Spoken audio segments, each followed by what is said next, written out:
Good morning everyone, thank you for joining me, Mr. Ish, for this video. I continue the topic with these logarithm derivatives, but today we're going to talk specifically about logarithmic differentiation.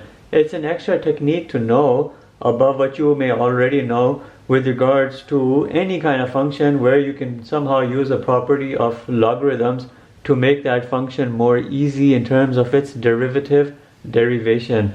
It's a technique very similar to implicit differentiation, which I have not explicitly talked about, but I will. And I've given hints and clues about it all along the way in terms of these derivative videos when I've been addressing implicit derivation in small tidbits here and there, but an official video will come soon. When we're talking about logarithmic differentiation, we're presenting a technique over here to simplify the derivative of a given function which may become too elaborate or complex if you were to only address it using the chain rule, the product rule, or the quotient rule. But by using the properties of logarithm, that same function and the calculation of its derivative can become much easy. There are three steps you need to be aware of when it comes to logarithmic differentiation. Number one is you want to somehow use the properties of logs. You want to use the properties of logs to simplify or rewrite your expression. You use the properties of logs to simplify or rewrite. When I present you an example, you'll see exactly what I mean. In the second step of this logarithmic differentiation process, you want to differentiate. You want to differentiate implicitly. Hence the name implicit differentiation. Up to now we've been talking explicitly about explicit differentiation, but we have to differentiate implicitly with regards to x or with respect to x. In the last one, which is the final step, you solve the resulting modified equation for dy over dx, which is also synonymous with this, the derivative y. And you have to do this in terms of dy over dx, and I've shown you rough examples of those in some of these derivations I've been showing you all along. But these are the three steps to follow for the successful implementation of logarithmic differentiation. And when I present you an example, you will see how and why this becomes important or sometimes necessary, and how and why this step one right here, knowing the properties of logs, is very important. So let's show you an example and then put all of this into meaning. If you were tasked to determine the derivative of this, you know this is a rational function, but it's got composites in it and it's got these large exponents. It has a radical in it. You could use a chain rule. You'd have a product rule here on the top, you have a quotient rule, and you'll have a chain rule coming in twice. All of that can become quite complicated. And remember, logarithmic differentiation derives from or develops from implicit differentiation. Up till now I've been showing you examples where f of x is equal to something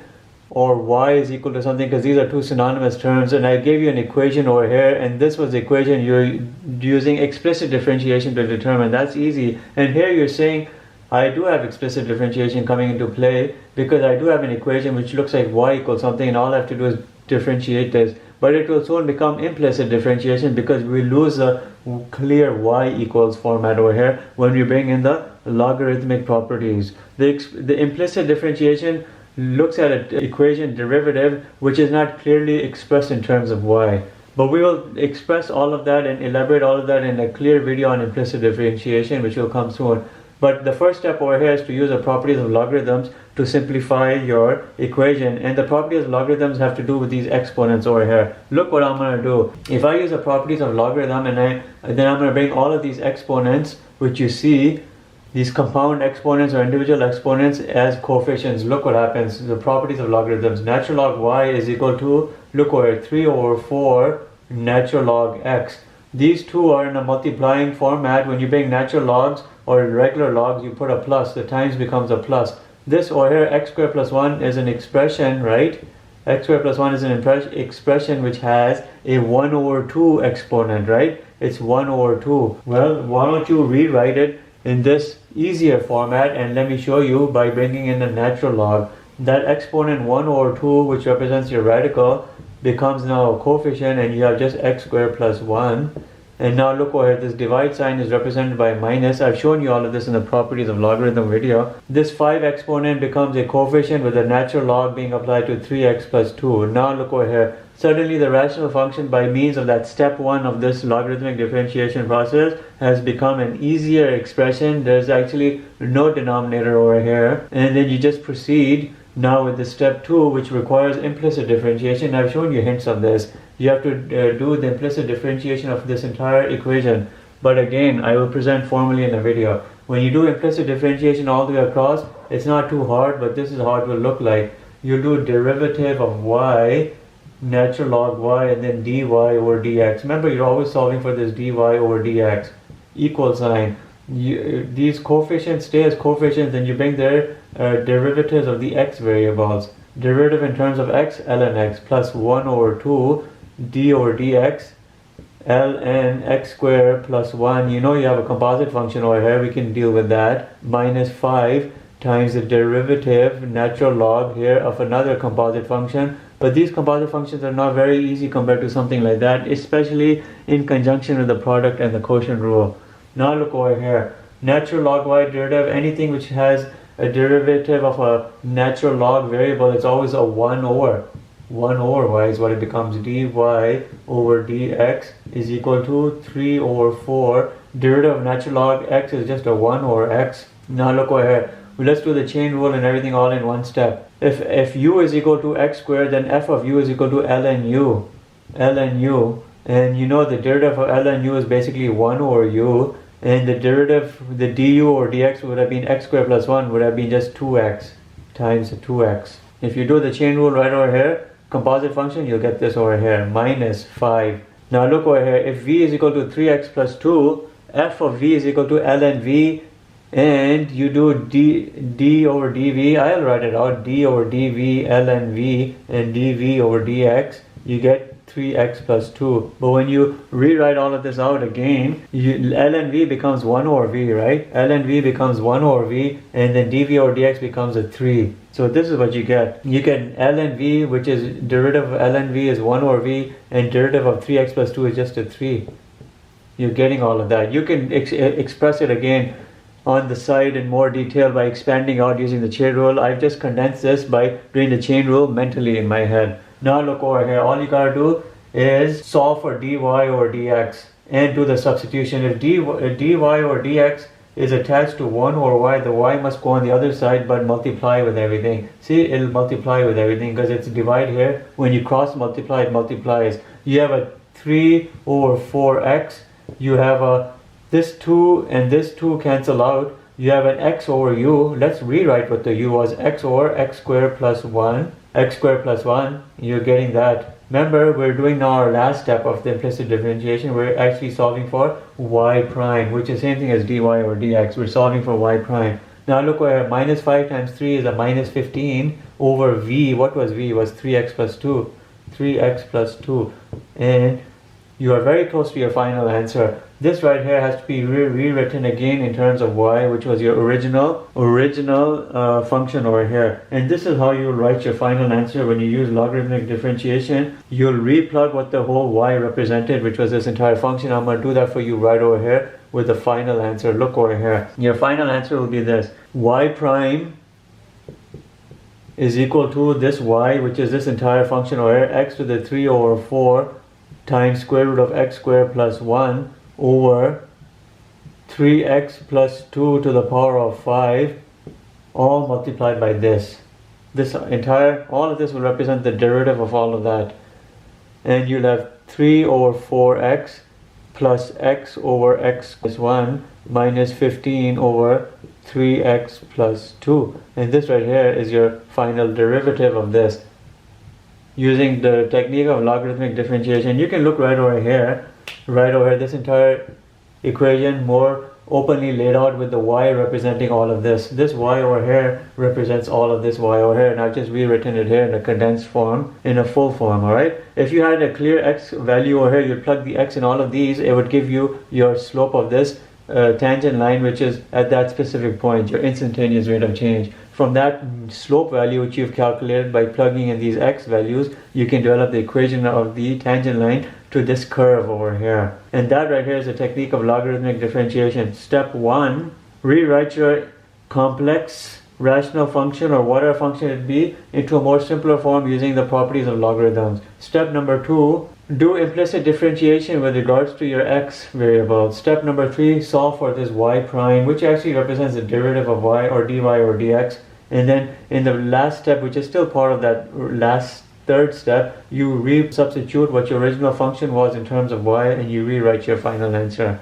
I have to present you more examples for this to become a little more clear. So this whole video is going to be on logarithmic differentiation. It will be a very interesting topic. Now remember, when we're talking about logarithmic differentiation, you're by no means bound to using this technique. You don't have to use it. You can continue to use the combined effect of the quotient rule, the product rule, and the chain rule, and all the complexities or the nuances that those type of functions will provide, or the derivative of those processes will provide, especially as the function becomes more and more complex. You can always do things that way, but you can also learn this new technique and do this where and when needed. Remember, this right here is an explicitly expressed function because you have clearly y equals something. It's explicit. If you were to differentiate using your basic techniques, you're doing explicit differentiation. But if and when you modify this so that it no longer is y equals format, now you have to bring in implicit differentiation. I will discuss all of that in a different video, but let's use the properties of logarithms to simplify the presentation of this function. And you can do that by using the properties of logs. If you shift this exponent over here, you do natural log y is equal to root x natural log x. And this becomes your new modified function for which you have to use implicit differentiation because it's no longer y equals, the y is modified with this natural log. You have a product of two functions, so you have the product rule kicking in over here. So you just have to do the derivative of this entire expression, ln y is equal to root x ln x. And we will proceed with such. Derivative dy ln y with regards to dy or dx is equal to the product rule over here, f function and g function. The g function times the derivative of the f function plus the f function times the derivative of the g function. I have a light on up here, up above me, because it's a very cloudy day outside and the lighting outside, the ambient lighting is poor. So I have to use light. Hence you'll be seeing my shadows here on the board. But you'll still be able to see the writing clearly. Look over here. Let's come over here and differentiate this. Natural log y, anything which looks like a natural log followed by a variable is always 1 over that variable. dy over dx. Remember, dy over dx is the same thing as this y prime. Same thing as that y prime. Is equal to, let's do the derivative over here. Natural log x plus, multiplied by the derivative of 1 of root x is 1 over 2 root x. Plus root x times the derivative of natural log x is just 1 over x. Root x times 1 over x is just this. We can do a common denominator over here. Let's just look over here and do a common denominator. We basically have natural log x over 2 root x plus root x over x. A good common denominator here would be 2x, because 2 root x can go in this, x can go in this. If 2 root x goes in 2x root x times, you get a root x ln x over here. This is all just fraction algebra. X goes in 2x 2 times and you get 2 root x. So all of this over here simplifies to this. Now I'm going to rewrite it very clearly. dy over dx, take this 1 over y on the other side, multiplies with everything you've solved out over here. I'm going to write it clearly here. Root x ln x plus 2 root x over 2x. This right here is very close to the result of my final answer, which I've derived using logarithmic differentiation, and I want to present you that final answer by rewriting it right over here clearly by resubstituting this right here. You see this y over here must be resubstituted for what y equals over here. Your final answer is going to be this y, which is x root x multiplied by all of this, root x ln x plus 2 root x over 2x. If you wanted to be a little more hardcore, you could isolate the root x's over here. Look over here. I can isolate in this numerator, because I have a root x and a root x. I can isolate that. You get a root x and you get ln x plus 2 all over 2x.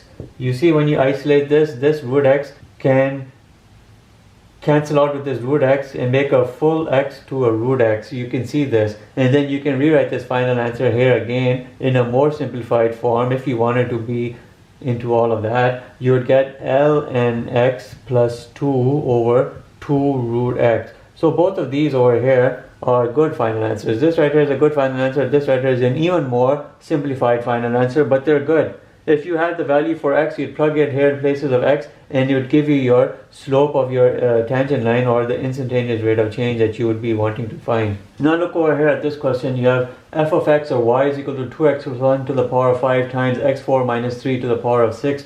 You could think you can do the product rule and then just deal with the composite functions as they come into play. So you'll do a combination of product and chain rules as needed, and you can proceed that way and you're fine. Or you can just look at this in terms of logarithmic differentiation and do it that way, and there's nothing wrong with either way.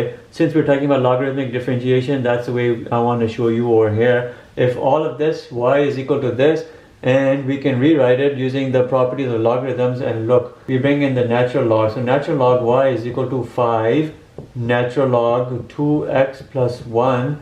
The product of two items, when you bring in the property of logarithms, becomes a positive. So 6 natural log x to the 4 minus 3. You do the derivative of all of this because you have to do the implicit differentiation over here, and I will do that.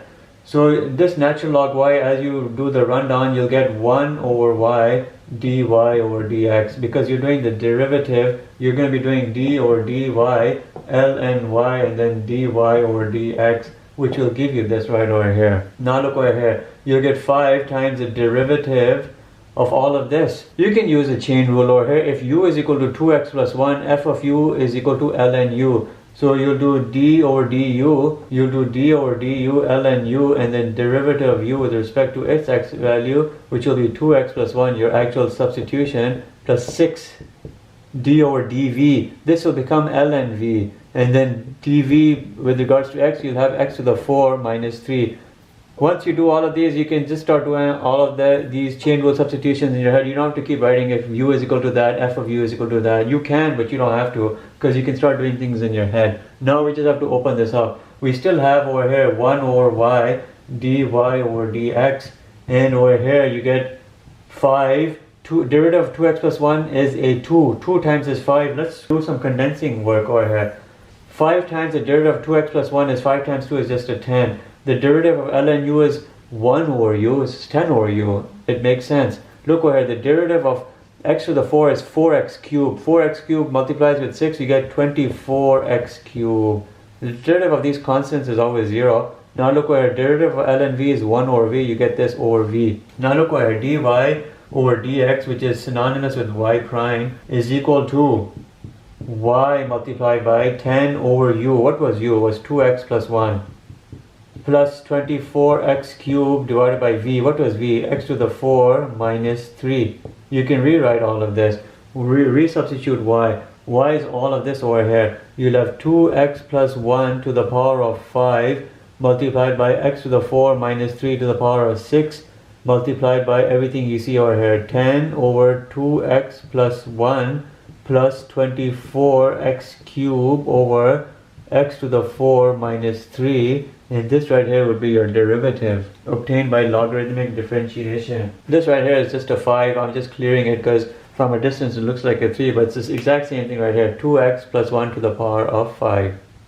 But this right here is your final answer. If you have your x values, it would, by plugging in, you get your instantaneous rate of change or the slope of the tangent line to this function right over here. But you can see it seems like an easier process.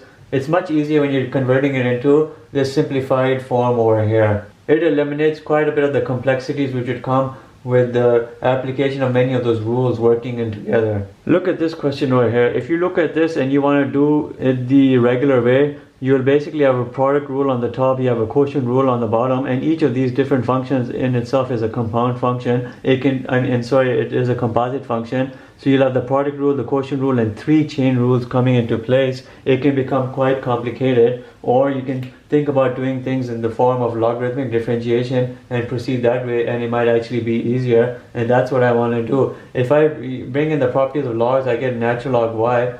Remember, when you're taking the exponents and making it into coefficients, you're bringing in the natural log. When you bring in the natural log, it applies to everything. So your equation becomes 2 natural log sine x. Where you have things multiplying, you bring a positive. 4 natural log tan x. You have a divide over here, it becomes minus 2 natural log x squared plus 1.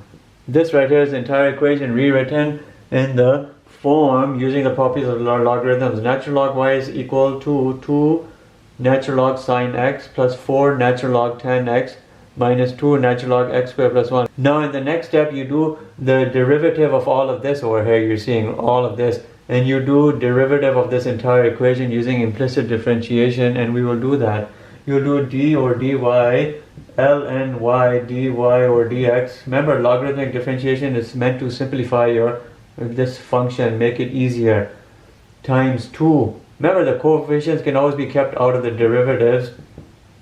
You can times the natural log of sine x plus 4 d or dx natural log tan x minus 2 derivative in terms of x natural log x squared plus 1. Now let's do some things in our head. All of this over here will become dy over dx. Natural log y is just 1 over y, easy, times this everything over here. If you use a composite function, it is like a composite function in a way, but it's easy composite function. We'll do it over here in our head.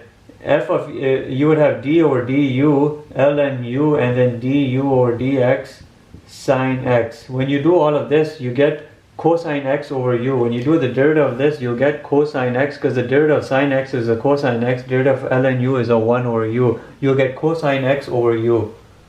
Cosine x over u. But what was u? It was sine x, wasn't it? This is simplifiable, becomes a cotangent. But let's worry about that next step. Now look over here. You would have done derivative with regards to v. You would have done ln v and then dv over dx. You would have done tan x. The derivative of tan x is a secant square x. Derivative of v, ln v is a 1 over v. So you get a secant square x over a v.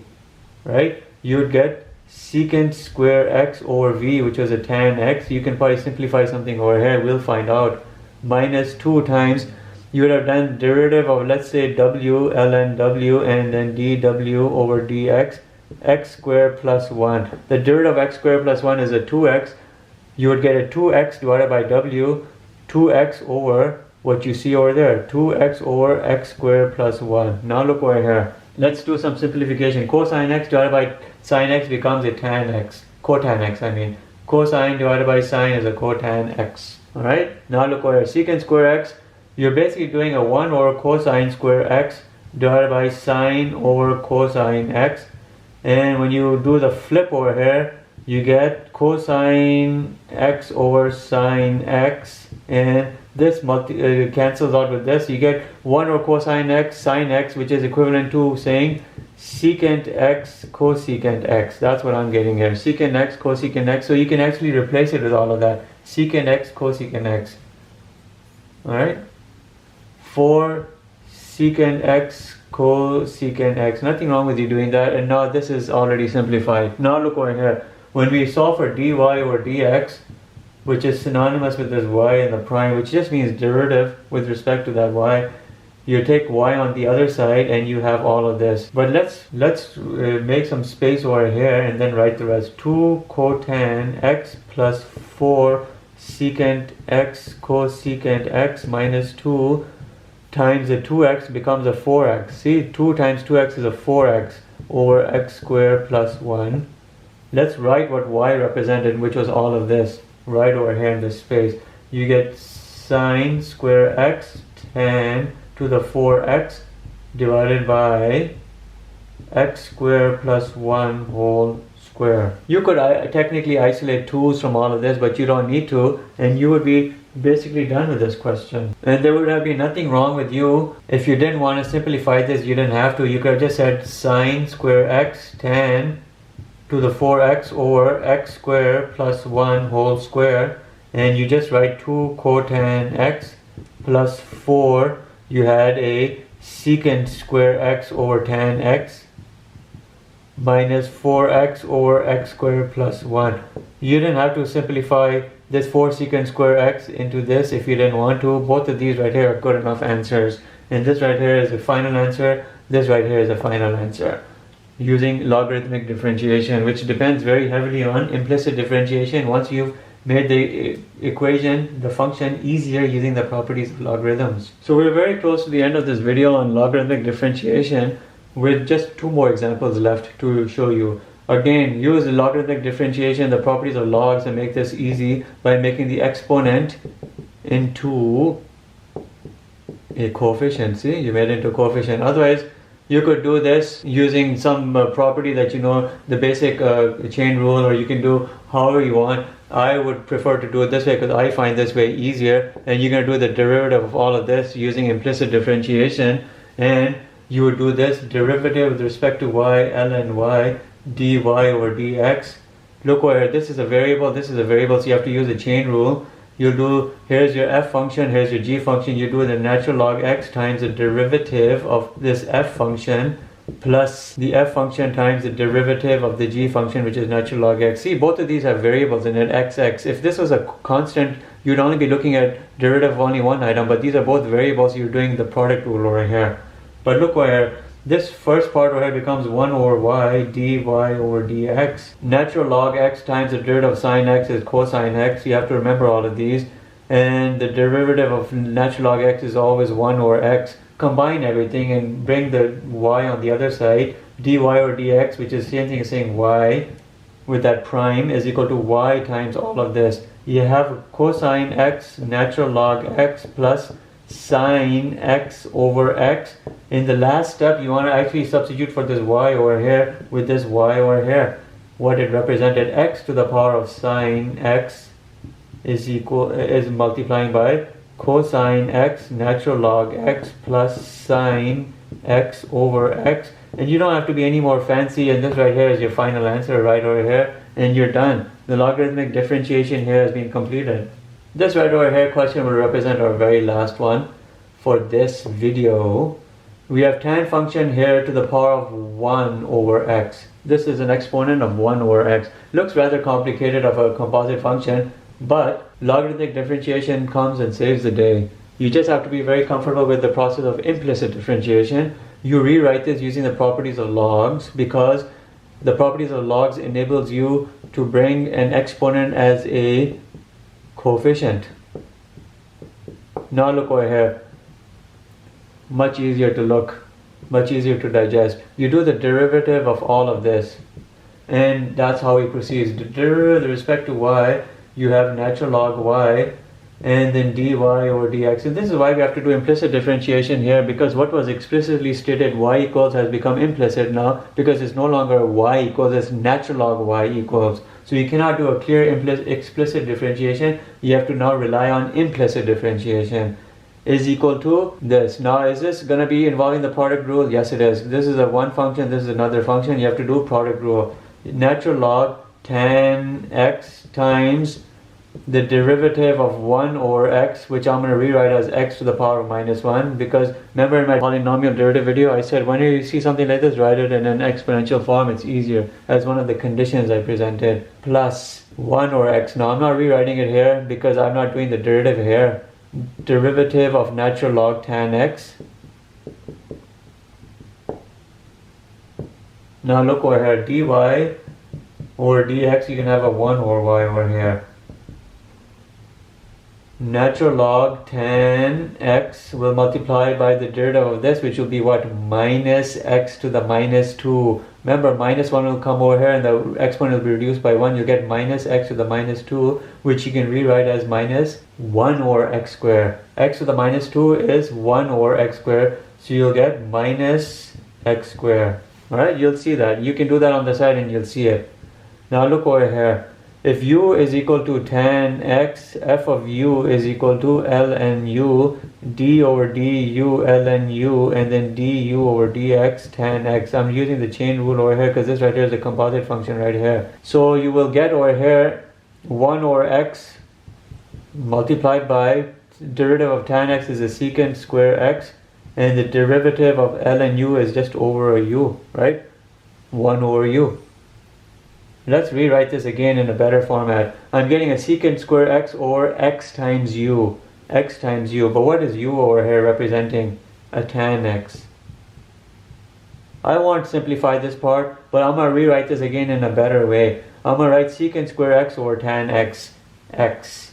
See, I'm writing secant square x over x tan x. Exactly what we had before. No change over here. Now bring this minus x squared. Bring this minus right over here on the top. Now let's proceed to our final answer over here. When we come to this line over here, we actually solve for the very last step, the dy or dx. You take the y on the other side, it multiplies with everything. You see this, you have a minus natural log tan x over x squared plus secant square x over x tan x. You don't have to worry about too much here about in terms of common denominators. You could if you wanted. This right here is a composite function over here. And you resubstitute for y, which was what? It was tan to the power of 1 over x multiplied by, I'm going to write the positive term first, secant square x. It's always by convention you write the positive term first, then you write the minus part, natural log tan x over x squared, and you should be done. All you would need here for completeness sake for this question would have been given an x comma y value. You would take this x value, plug it in all of these x variables, and you'd solve it out numerically to determine your slope. That slope with conjunction of this x comma y would provide you the equation that you would need for the tangent line. Equation of your tangent. The equation of the tangent would be a specific line which would graze your curve at that specific x comma y coordinate, and that equation by its very presence over there and the model you have could tell you what the behavior of this function is at that specific point in time. And that would be the kind of information you'd be looking for from this model. But anyhow, we're looking here at the process of logarithmic differentiation. Just remember again, the process of logarithmic differentiation is just an extra technique to learn. It is by no means a requirement. It simplifies what appears to be a very complex function by using the properties of logarithms. It follows 3 steps. Step number 1, you use a property of logarithm to rewrite your expression in a more easier format. Then in the step number 2, you use a technique of implicit differentiation to solve with respect to the x.